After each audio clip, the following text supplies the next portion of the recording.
আমাদের দেহটা বাবা শুধু ছেলে পুলে মানুষ করবে, স্বামী সেবা করবে নয়, এই দেহটা কৃষ্ণ ভজন করবার জন্য। পা দুটো যাবে তীর্থে, হাত দুটো গোবিন্দ সেবা লাগবে, কর্ণ কৃষ্ণ নাম, জিহ্বা বলবে কৃষ্ণ নাম, আর এই নয়ন দুটো ভগবানের চরণ দর্শন। মানে সর্ব অঙ্গ দিয়ে যেন গোবিন্দ সেবা হয়, তারপরে তোমার মনুষ্য জনমটা ধন্য হবে। কারণ মনে রাখতে হবে বাবা, মানুষের সন্তান মানুষ হয় না। কারণ মানুষের মতো দেখতে হলে তো মানুষ হবে না। কি বাবা ভুল বললাম? মানুষের মতো দেখতে হলে মানুষ হবে? সবার আগে দরকার তার মনুষ্যত্ব জ্ঞান। আর যার মধ্যে মনুষ্যত্ব জ্ঞান নাই বাবা, তাকে মানুষের সঙ্গে তুলনা করা যাবে না। কেমন দেখবেন পশুর সন্তানরা, তারা কিন্তু জন্ম থেকেই পশুত্ব ভাব নিয়ে আসে।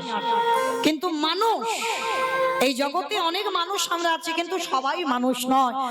আমাদের মধ্যে যাদের যাদের মধ্যে মনুষ্যত্ব জ্ঞান থাকবে, তাদেরকে মানুষের সঙ্গে তুলনা করেছে। কেন বলছি বাবা? যেমন দেখো, পশু পাখি খায়, আমরাও খাই। পশু পাখি ঘুমায়, আমরাও ঘুমাই। পশু পাখি সন্তান হয়, মানুষেরও হয়। পশু পাখি সকালবেলা খাবারের জন্য বেরোয়, আমরা মানুষ রোজগারের ধান্দায় বেরোই। তাহলে সবটাই তো মিল আছে। তাহলে ওদেরকে বললো না দুর্লভ, আমাদের জন্মটাকে দুর্লভ বলছে কেন? যেটা আমাদের মধ্যে আছে সেটা ওদের মধ্যে নাই। কারণ আমাদের এই বদনটা দিয়েছে, আমরা কৃষ্ণ নাম বলতে পারি। এই জিহ্বাটা দিয়েছে, ভগবানের নামে উলুধ্বনি দিতে পারি, তাই না? কারণ পশু পাখি দেখে, আমরাও তো দেখি, কিন্তু এক জায়গায় তফাৎ, আমরা হরি বলতে পারি আর ওরা হরি বলতে পারে না। তাহলে এই জনম যখন পেয়েছো মা, এমন কর্ম করো, মনেও তো হয় এই জনম হয়তো আমার শেষ, এরপরেই হয়তো আমার ভগবত ধামেই লাভ হবে। কিন্তু এমন আমরা কর্ম করব না বাবা, যেন আবার আমার ৮০ লক্ষ জনিতে ফিরতে হয়। ৮৪ লক্ষ জনি ভ্রমণ তো ৪ লক্ষবার মানব জনম। তাহলে এমন কোন দিন কোন কর্ম করবে না যেন আমাদের আবার ৮০ লক্ষতে ফিরে যেতে হয়। এইটা সবাইকে বলে যাচ্ছি, মনে রাখতে হবে। কারণ এই মনুষ্য জনম অনেক সাধনার জনম। এই জনম থেকে যেন আবার আমাদের কীট পতঙ্গে যেতে না হয়। হরি বল। তাহলে মনে রাখতে হবে। ওই জন্য বাবা কত সুন্দর একটা গান লিখেছে দেখো। তাহলে কি বলছি? যে আমাদের এই জনম তো অনেক দুর্লভ জনম, আমাদের বারে বারে এই মনুষ্য জনমে আসা হবে না। যাই হোক, তাহলে চলো আজকের আমরা জগৎ সংসারে যখন এসেছি, আমরা আসবার সময় বাবা আমাদের সবাইকে এই কৃষ্ণ নাম হরির নামেই মাপতে হবে। তাহলে আমার গৌরাঙ্গ মহাপ্রভু তো একা আসেনি, আরো একজন দলে নিয়েছিল। কে গো? নিতাই চাঁদ। নিতাই যাদের দেখে তাদের বলে দমতে তৃণ ধরি ধরি রে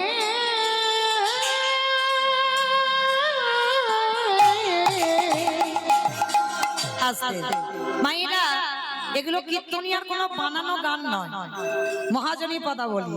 কীর্তন আসরে যে যাই করো না কেন বাবা, একটা দুটো তো মহাজনী পদাবলী রাখতে হবে। যেহেতু কীর্তন, এই কীর্তন না হলে বুঝবো কি করে? তাহলে তো বাবা এটা বাউলের আসর হবে, রবীন্দ্রসঙ্গীতের আসর হবে। কীর্তন যখন হচ্ছে আমাদের বৈষ্ণব পদাবলী রাখতে হবে। কেমন? তার নিতাই চাঁদ দাঁতের হাঁস নিয়েছে বৈষ্ণব পদাবলীতে, যেটা বলছে অমাইরা। এই নিতাই চাঁদ দাঁতের হাঁস নিল কেন? এইটাই কারণ। ওই জন্য কীর্তন শুনতে বসতে হয়। আমাদের সমাজে একটা নিয়ম আছে মা, আমরা মানি আবার অনেকে মানি না। নিয়মটা কি? আমাদের সমাজ মানে আমার সমাজ নয়, আমাদের সবার মানে গুরুজনদের সামনে কথা বলতে গেলে সবার আগে বাবা মাথাটা নিচু করে কথা বলতে হবে। কারণ এই যে আমার বয়স জ্যেষ্ঠ বা জ্যেষ্ঠারা বসে আছেন, আমি আপনাদের থেকে অনেক বয়সে ছোট। তাহলে আমি যে কথা বলবো বলার আগে মা আমার মধ্যে যেন একটু নত ভাব থাকে। কারণ এটা আমার সমাজের নিয়ম, পালন করতে হবে। আর আমার মহাপ্রভুর আমলে নিয়মটা কি ছিল না, গুরুজনদের সামনে কোনো কথা বলার আগে তোমাকে দাঁতে ঘাস নিতে হবে। আর দাঁতে ঘাস নিলে কি বুঝবি কথাটা সত্যি বলছি বা কথাটা বিনতার সহিত বলছি। কারণ যখন রূপ গোস্বামী আর সনাতন গোস্বামী মহাপ্রভুর চরণে আত্মনিবেদন করলো, তখন যাবার সময় রূপ আর সনাতন দাঁতে ঘাস নিয়ে তবে নিবেদন করেছে। তাহলে এটা নিয়ম। তা নিতাই চাঁদ কি করছে? নিতাই যারে দেখে তারে বলে দন্তে তৃণ ধরি ধরি রে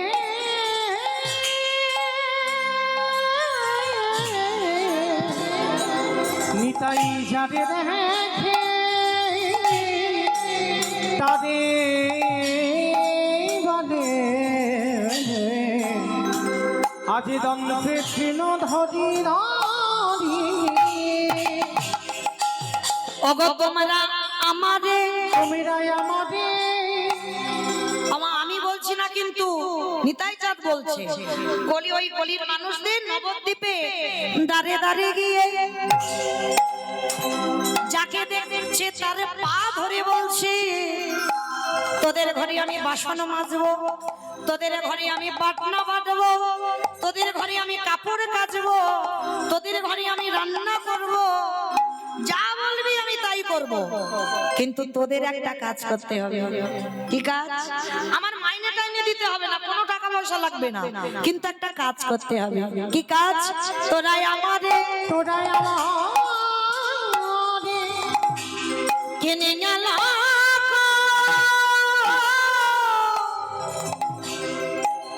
মাইনে লাগবে না, তাহলে কি লাগবে? ওই একবার হাত দুটো তোলো, গৌর হরি নিতাই গৌর হরি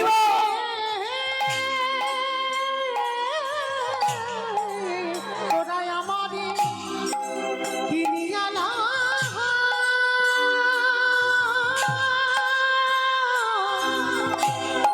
একেবারে বলো গৌরে হরি হরি। আস্তে আমার নিতাই চাঁদ আপনাদের এই বইতাতে এসেছে। এসে কি করছে জানো? পাইকারি পাইকারি পাইকারি পাইকারি। ভালো করে কীর্তন শুনবেন। বলেছি প্রথমে কীর্তন নারকেল, পাইকারি পাইকারি। আচ্ছা বাবা, আপনাদের এই গ্রামে চাষবাসটা হয় তো? হয়। আচ্ছা, এই জমি থেকে ফসল তুলে যখন এক জায়গায় দোকানে দেন তাকে কি বলে? সেল বলে, সেল। সেল বলে না, কি বলে? পাইকারি। বেশ, পাইকারি। কি বলে? পাইকারি দেওয়া, তাই তো? একসঙ্গে সবজি দেওয়া হচ্ছে, যা কিছু দাও মানে পাইকারি দাও, পাইকারি দোকান, পাইকারি। তার নিতাই চাঁদ অন্য কোনো গ্রামে যায়নি, আজকে এসেছে আপনাদের এই বইতাতে। এসে কি করছে জানো? পাইকারি পাইকারি। একটা কথা বলছি, দুটো মানে হচ্ছে, দেখেন। পাইকারি পাইকারি পাইকারি আমি পাইকারি পাইকারি পাইকারি আমি পাইকারি পাইকারি। আমার বুঝছো? পাইকারি মানে একসঙ্গে দিচ্ছে হরি নাম, আর একটা হচ্ছে পাইকারি মানে বইতাতে এসে লোক পাচ্ছে না, হরি নাম দেবে কোথায়? শেষে নিতাই চাঁদ বিরক্ত হয়ে বাবা এক জায়গা ঢেলে দিয়েছে। কোথায় জানো? দোকানে দোকানে দোকানে দোকানে। আমার পানের দোকান, সবজি দোকান, মুদিখানা দোকান, স্টেনারি দোকান। কোন দোকানে দিয়েছে গো? বেলুন দোকানে। বেলুন দোকানে? হ্যাঁ, ওই তো দিয়েছে। আমার বেলুন দোকানে দিল। হ্যাঁ, দেখেছো কে বলেছে কীর্তন বোঝে না? জনিতাই চলুন আজকে আমরা সবাই এই মহাজনী পদাবলী লোচন দাসের পথ শ্রবণ করলাম। এইবার আমরা একটু বৃন্দাবনে যাব। সবাই দেখে একবার বলেন তো, গৌর সুন্দরে কি, নবদ্বীপ ধামে কি, ধ্বনিটা হলো কি? এটাও জয়। বললাম ধ্বনিটা হলো কি, এটা নাকি জয়। মানে একসঙ্গে বলেছি তো, খেয়াল করিনি আমি কি বললাম, মানে হরি নামে ডুবে গেছে। আচ্ছা মা, আমি বললাম ধ্বনিটা হলো কি, মানে জিজ্ঞাসা। হলো না, একটু প্রেম সে দিতে হবে। এত জোরে দাও, কত দূর যাবে? বজবজ চলে যাবে, মহেশতলা চলে যাবে, বড় কাচারি চলে যাবে। যাবে যাবে, বজবজ যাবে, যাবে না? কে বলেছে যাবে না? বিশ্বাসটা তো রাখতে হবে, যাবে। আচ্ছা দেখি আমার নিতাই চাঁদ গৌরচাঁদের মতো হাত দুটো তোলো তো দেখি একবার সবাই। দাদিদা আছে তোলো সবাই, বেশ। এদিকে আমার ভাইরা, দাদা ভাইরা যারা আছেন সবাই একসঙ্গে আত্মনিবেদন। কেমন? কই আমার ডাক্তারবাবু হাত উঠছে না কেন? যিনি আমাকে এনেছেন হাত তুলছে না, তোলো দেখি সবাই। কই জামাইবাবু কই হাত তুলেছো? তোলো, বেশ। মা ওই জায়গাটা ধসে গেল কেন? তোলো তোলো দেখি, তোলো একসঙ্গে সবাই বলো গবু। ও দাদা এক হাত কেন? হাই ভগবান, হাওয়া খাচ্ছ এক হাতে? তবু এখন হাওয়া খেতে হবে না, রাখো একটু। সবাই একসঙ্গে বলো গবুর সুন্দরী কি, নবদ্বীপ বিধান কি, সচিরি নন্দন কি, বিষ্ণুপ্রিয়া কি, নিতাই চাঁদ কি, ভক্তবৃন্দ কি, হরিবাসন ধাম কি, সাধু গুরু বৈষ্ণব কি, আপন আপন গুরু চরণ কি, কমিটি বৈষ্ণব কি, হরিনাম যজ্ঞ কি, আজকের আনন্দ কি, মহাপ্রসাদ কি, নিতাই গৌর প্রেমানন্দে। বেশ, চলো এবার একটা ভজন গাইতে গাইতে যাই বৃন্দাবন। কি একটা ভজন হবে তো? বেশ, চলো একটা ভজন গাইতে গাইতে যাওয়া হোক, কেমন? তবে আমি আর আমার সম্প্রদায় নয়, সবাই যাচ্ছি। কই একটু উলুধ্বনি দাও। রাখালি ভাষা বলে দেবে কোথায় বৃন্দাবন,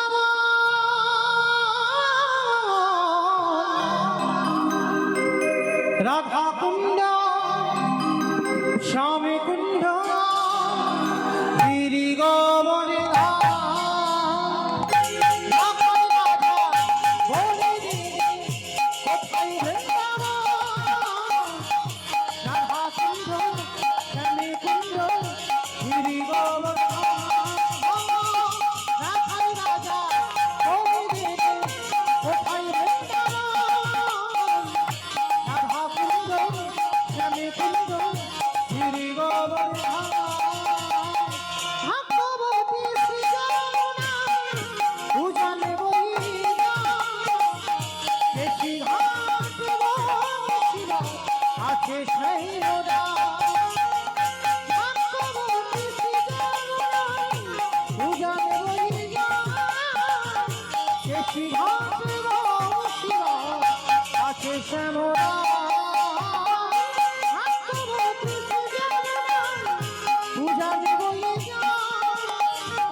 আসলে ওমা আমি আর আমার সম্প্রদায় যাচ্ছি, আর কেউ যাচ্ছে না।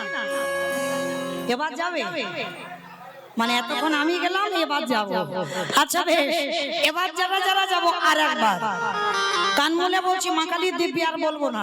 হাত দুটো তোলো তো দেখি আর একবার। বেশ, সবাই একসঙ্গে তালে তালে। কই আমার বাবা ঠাকুররা হাত তুলছে না? সবাই একসঙ্গে কেমন তালে তালে করো তালে। ভগবতী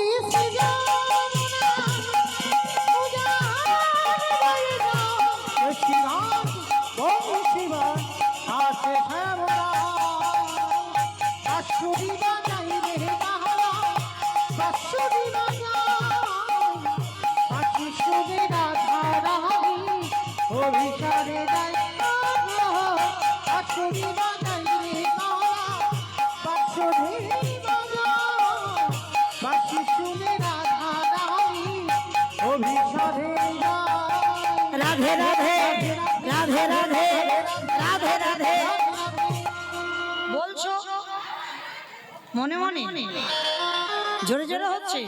বলো রাধে রাধে রাধে রাধে, वृंदावन में, गोवर्धन में, निधोवन में, गोली गोली में, स्नान गोली में, मान गोली में, बरसाना में, राधा कुंड में, श्याम कुंड में, जोर से बोलो, ठीक से बोलो, ताले वन में, कमल वन में, ऊंचा गांव में बरसाना में राधा कुंड में श्याम कुंड में प्रेम से बोलो भाव से बोलो जोर से बोलो बागे बिहार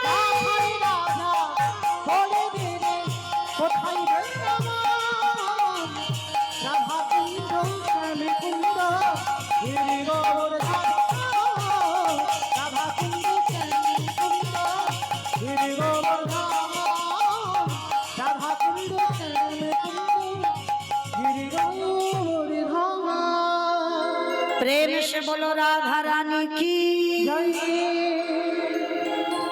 আমার জয়টা হলো হলো কি আমি বলবো না আপনারা বলেন হলো হয়নি তো বেশ আচ্ছা মা তোমাদের এই বইতাতে শাশুড়ি বৌমাতে ঝগড়া টগড়া হয় না হয় সব জায়গায় হয় এখানেও হয় যাক বাবা আমি ভাবলাম আমার এলাকায় শুধু হয় তাহলে আচ্ছা মা শাশুড়ি বৌমাতে ঝগড়া হলে যেমন গলাটা বার হয় একটু সেই গলাটা বের করো তো দেখি একবার সবাই বলো রাধা রানী কি তার মানে ঝগড়া হয় বৃন্দাবনেশ্বরী কি যমুনা মাইয়া কি নন্দগাঁও কি উচ্চারাম কি দর্শনম কি ভক্তবৃন্দ কি হরিবাসর ধাম কি সাধুগুরু বৈষ্ণব কি আপন আপন গুরুচরণ কি কমিটি ভাই সাপ কি হরিনাম যজ্ঞ কি আজকের আনন্দ কি নিতাই গৌর প্রেমানন্দে চলেন আমরা বৃন্দাবনে গেলাম বৃন্দাবনে গিয়ে লীলা আস্বাদন করি বৃন্দাবনে গিয়ে ভগবানের এক ভক্ত ছিল সেই ভক্তের কথা আস্বাদন হবে আজ আমাদের আস্বাদন হবে পুত্র দিয়ে বৈষ্ণব সেবা পুত্র দিয়ে বৈষ্ণব সেবা তো মাইরা একটা কথা এবার একটু বলি সিরিয়াল টিরিয়াল দেখো তো কতক্ষণ করে হয় গো অনেকক্ষণ হয় না একটা সিরিয়াল কতক্ষণ হয় 1 ঘন্টা করে হয় 1 ঘন্টা আধ ঘন্টা তা আধ ঘন্টা গোটা হয় না 15 মিনিট হয় 15 মিনিট অ্যাডভার্টাইজ হবে আর 15 মিনিট সিরিয়াল হয় তাই তো মা আচ্ছা এই যারা যারা সিরিয়াল দেখো আমি বারণ করছি না যে দেখো না দেখো সব দরকার আচ্ছা এই যারা যারা সিরিয়াল দেখো 15 মিনিট যে অ্যাডভার্টাইজ দেয় দেখবে মা সিরিয়ালটা দেখছো দেখতে দেখতে সিরিয়ালটা জমে উঠেছে দুম করে অ্যাড দিয়ে দিল ইচ্ছা নয় কিন্তু বসে থাকতে হবে সিরিয়ালটা জমে গেছে আমা কেন বললাম বুঝতে পেরেছো কি পেরেছো যতই দেখার ইচ্ছা না থাক না কেন দেখতে হবে অ্যাডভার্টাইজ কেন কারণ ওই কোম্পানিগুলো সিরিয়ালটা চালাচ্ছে তাই তো এটাই আমরা জানি তো ওই যে কোম্পানিগুলোর অ্যাড দেয় ওরাই তো সিরিয়ালটা চালাচ্ছে তাহলে এই কথাটা বলার মানে একটাই এই যে এত সুন্দর হরিবাসরটা সাজিয়েছে যে বাবা ঠাকুর দাদা ভাইরা অক্লান্ত পরিশ্রম করে প্রত্যেক বছরের ন্যায় গোটা গ্রামের মঙ্গলের জন্য গোটা বইতার মঙ্গলের জন্য আমাদের মহানাম যজ্ঞানুষ্ঠান তা যারা আয়োজন করেছে তাদের জন্য একটুখানি 10 মিনিট একটু অ্যাডভার্টাইজ চেয়ে নেব কারণ এতক্ষণ কীর্তনে 10 মিনিট বাবা কোনো ব্যাপার নয় আধা ঘন্টা সিরিয়ালে যদি 15 মিনিট অ্যাডভার্টাইজ দেখতে পারো আর এই 10 মিনিট শুনতে পারবে না পারবে তো বেশ তাহলে এবার মন দিয়ে শোনো আমার দাদা ভাই বাবা ঠাকুর ভাইদের হয়ে আপনাদের চরণে আমার একটা বিনীত নিবেদন এই প্রভুর চরণে প্রতি বছরে নাই হরিনাম যজ্ঞ অনুষ্ঠান করতে গেলে কিছু অর্থের তো দরকার হয় বাবা কারণ শুধু অর্থের দরকার নয় যে আমার আছে আমি কীর্তন করাবো হবে না কখনো হবে না যে আমার আছে টাকার কিছু অভাব নাই আমার গাদা গাদা ব্যাংকে টাকা আমি কীর্তন করাবো হবে না তো বাবা কলিযুগের ভগবান তোমাকে দাঁড়ে দাঁড়ে ভিক্ষা করতে হবে আর ভিক্ষা করে সেই অর্থ যদি গোবিন্দ সেবার কাজে লাগাও তারপরেই তোমার ভগবত সেবার কাজে লাগবে তো এইটা বলার কারণ এটাই, আমার কমিটি দাদা ভাইরা বাবারা আপনাদের কাছে যাবেন, যার যেমন সামর্থ্য আছে, যার যেমন ক্ষমতা, মানে কোনো বাধ্যবাধকতা নেই যে এত এত দিতে হবে, যার যেমন সামর্থ্য আছে কৃপা করে আমার দিদি ভাইরাও বেরোবে নিশ্চয়, আমার দিদি ভাইরা বোনেরা যারা যারা যাবেন প্রত্যেকের আঁচলে কৃপা করে আপনারা কিছু ভিক্ষা দেবেন। ওই ভিক্ষা নিয়ে যেন এই ভগবত সেবার কাজে কিঞ্চিত লাগে। কারণ মনে রাখতে হবে মা, আমরা ঘরে ঘরে তো সবাই হরিবাস তৈরি করতে পারি না, অনেক অর্থের দরকার। তাহলে এই সবার মাঝে যদি আমি 1 টাকাও দিই, সেটাও আমার বৈকুণ্ঠে জমা হয়ে রইল। ব্যাংকে রাখলে নমিনও লাগে, কিন্তু গৌরের ব্যাংকে যদি কেউ 1 টাকাও জমা করে তার কোনো নমিনও লাগে না। তাই গৌর প্রেমানন্দে। আর আরেকটা কথা মা, এইটা ভালো করে শোনো, যারা যারা দান দেবে যেন ওই ঝনঝন আওয়াজটা না হয়, বুঝছো? এই ঝনঝন আওয়াজটা হলে না কীর্তনের ব্যাঘাত হবে। ওই জন্য চরম ধরে বলি, যারা যারা দেবেন একটু বড় বড় ব্যবস্থা করো, কেমন? কারণ বড় বড় দিলে তো আওয়াজ হবে না। হ্যাঁ, এইটুকু আপনাদের চরণে আমার নিবেদন। নিতাই গৌর প্রেমানন্দে হরি বল, হরি বল। আর যাদের নেই, কম আছে কম দাও, কিন্তু যাদের আছে একটু দিও, কেমন? এইটুকু আপনাদের চরণে এই অধম কীর্তনিয়া দাদা ভাই বাবাদের হয়ে নিবেদন করলাম আপনাদের কাছে। সবাই দেবেন কিন্তু মা, কারণ কীর্তন শুনতে যখন এসেছেন কিছু তো নিয়ে যাচ্ছেন, আর শ্রবণ করা মানে কিছু নেওয়া, আর নিচ্ছি মানে দিতে হবে। হরি বল, নিচ্ছি মানে দিতে হবে। তাহলে প্রত্যেকে একটু করে দেবে ভিক্ষাতে। তো চলেন, দান দেন আর ধ্যানটা এদিকে রাখেন, গন্ডগোল করে নয়। দান দেবেন আর মনটা এদিকে যেন থাকে, মন যেন চঞ্চল হয়ে না যায়, কেমন? তাহলে সেই মীরা বাইজির সঙ্গে তুলনা করা হয়েছিল কেন? এই মীরা লোক লজ্জার ভয় করেনি কেন? এর পূর্বজন্মে একটা কাহিনী আছে, যে কাহিনীর জন্য আজকে লোক লজ্জার ভয় ছিল না। ও বলতে গেলে আজকে সারা রাতে ফুরাবে না, বলবো আবার কোনো একটা দিন হবে, সেদিন দেখা সেদিন বলবো। তো চলেন, তাহলে মায়েরা কি বুঝলাম? সংসার সুখের হয় রমণী গুণে। তাহলে রমণী যদি হতে হয়, ও তাহলে এই রকম রমণী হতে হবে মা। যেমন সত্য মা, দেখো পরিবারটাকে কোন জায়গায় দাঁড় করালো। তাহলে আমরাও কি পারি না? আমরাও পারি, কারণ আমাদের দেহটা কিন্তু শুধু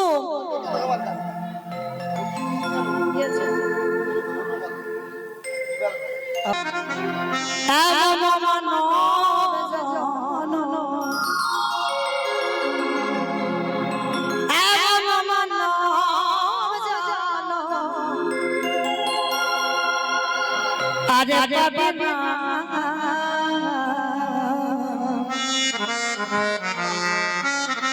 বারে বারে যা আশা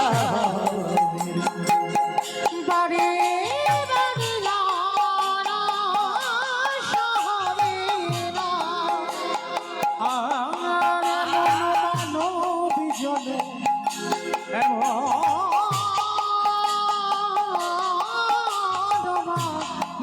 বিজন আর পাবে না। বারে বারে আশা হবে না মনে, বারে বারে আশা হবে না। আস্তে হরি বল। দোকানে এই দোকানে, এই দোকানে দোকানে যারা দোকান খোলে বসে আছে, হরি নাম দিল দোকানে, যারা দোকান খুলে বসে আছে নিতাই গৌর হরি বল। এত বলি নিতাই চা ঘুমে গড়ি যায় যাহিরে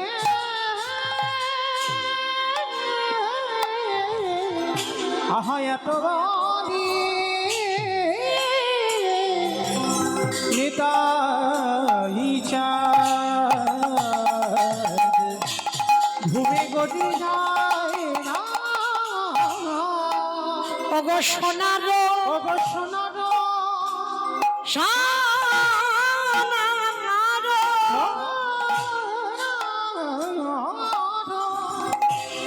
দেখো দেখো নিতাই চাঁদ আমার মনে হয় কে যেন কাঁচা সোনা বেটে দিয়ে আমার নিতাই চাঁদের গায়ে বুলাইছে। সেই নিতাই চাঁদ আমার কলির দারে দারে নগরে নগরে গিয়ে যে নাম দেয় তারে হাতে ধরে বলে তোরা কৃষ্ণ বল হরি বল। যে নাম নিতে চাই না তারে পদ ধরে বলি তোদের ঘরে আমি সব কাজ করে দেব, কিন্তু বিনিময়ে তোরা শুধু হরিনাম বলে নে। কারণ এই কলিযুগে হরিনাম না বলিলে এই মানবে জনমে কোনোদিন উদ্ধার হবে না। তাই কলির মানুষ সবাই তাকিয়ে রইল আমার নিতাই চাঁদের পানে। আমার নিতাই চাঁদকে দেখে কি মনে হয় জানো? ওগো সোনার ওগো সোনার পর্বত জানো পর্বত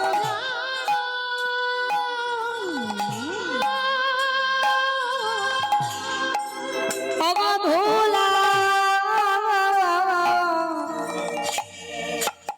তেলো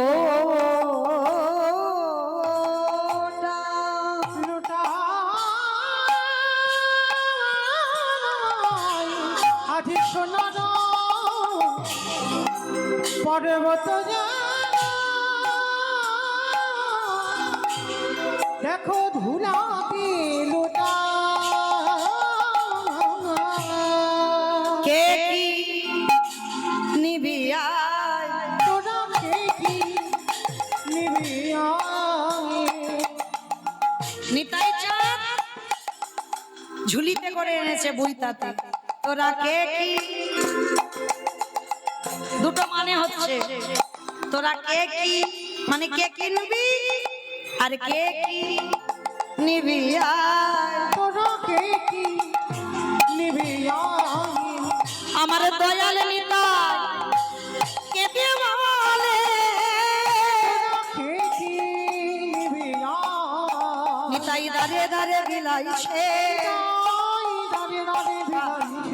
নিতাই দাঁড়ে দাঁড়ে বিলাইছে বলি বলো কেরি অমূল্য ধন ওই না গোলকের অমূল্য গোলকের অমূল্য মুখে হরি হরি হরি বলে তাই অমূল্য হরি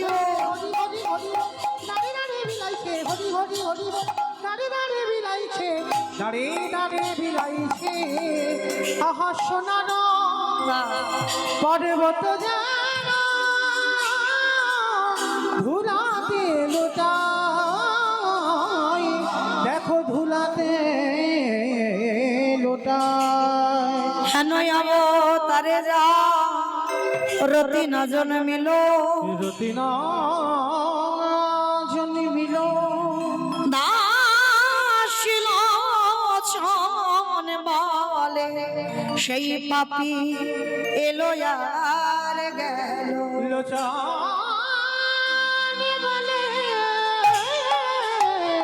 সেই পাপি এলো আর গেল দাসী লোচনে বলে সে এই পাপি এলো গেল রে লোচনে বলে